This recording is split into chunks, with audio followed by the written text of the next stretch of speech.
Assalamualaikum warahmatullahi wabarakatuh. Perkenalkan, nama saya Farah Ditya Putri Laksita dari kelas 5E grup 4. Di sini saya akan membawakan materi ke-13, yaitu tentang globalisasi terhadap modernisasi. Globalisasi itu sendiri merupakan isu yang penting yang kerap muncul dalam beberapa dekade yang lalu, di mana era ini ditandai dengan semakin majunya perkembangan teknologi, informasi, dan komunikasi. Globalisasi itu sendiri merupakan konsep yang berkaitan dengan internasionalisasi, universalisasi, literasi, dan westernisasi.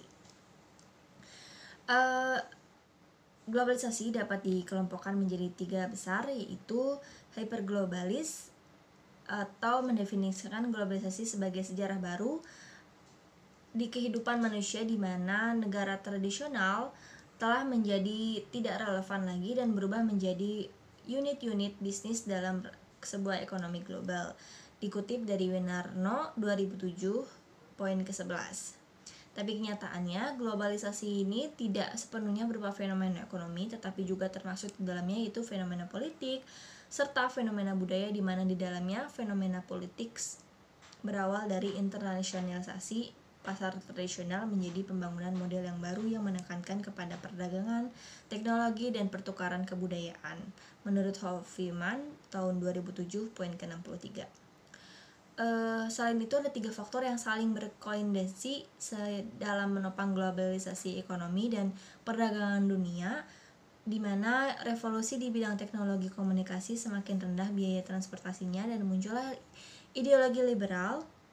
Dengan perubahannya yang dibawa oleh arus globalisasi, maka juga akan merubah pola perilaku sosial di dalam masyarakat, apalagi jika di sebuah negara yang tidak memiliki aturan-aturan globalisasi. Oke, di sini ada teori modernisasi, yaitu aspek ekonomi dan aspek sosiologi. Aspek ekonomi itu merupakan pembangunan lebih ditekankan pada tahapan-tahapan pertumbuhan ekonomi atau the stage of economy growth. Lalu aspek sosiologi ditekankan pada perubahan watak dan karakter antar bangsa di negara maju dan bangsa di negara yang sedang berkembang.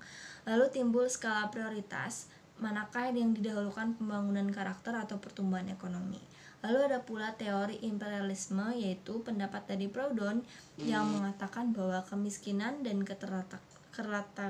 keterbelakangan negara sedang berkembang erat dengan faktor historis, yaitu eksploitasi, pemerasan, penjahatan, dan sebagainya.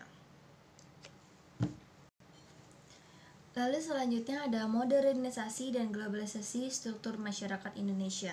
Yang pertama ada pembangunan di Indonesia. Menitik beratkan kepada sumber daya alam tersedia dan sumber daya manusia, kultur bangsa, letak geografis wilayah Indonesia. Dan ada beberapa persoalan dan pelaksanaan pembangunan di Indonesia, diantaranya orientasi pembangunan yang mengacu pada industrialisasi dan berwawasan ekspor tidak sejalan dengan kondisi geografis wilayah Indonesia sebagai negara. Jadi globalisasi itu pasti tentunya mempengaruhi tentang modernisasi, di mana globalisasi itu akan mendukung terjadinya modernisasi yang terjadi di Indonesia. Mungkin cukup sekian yang dapat saya sampaikan. Wassalamualaikum warahmatullahi wabarakatuh.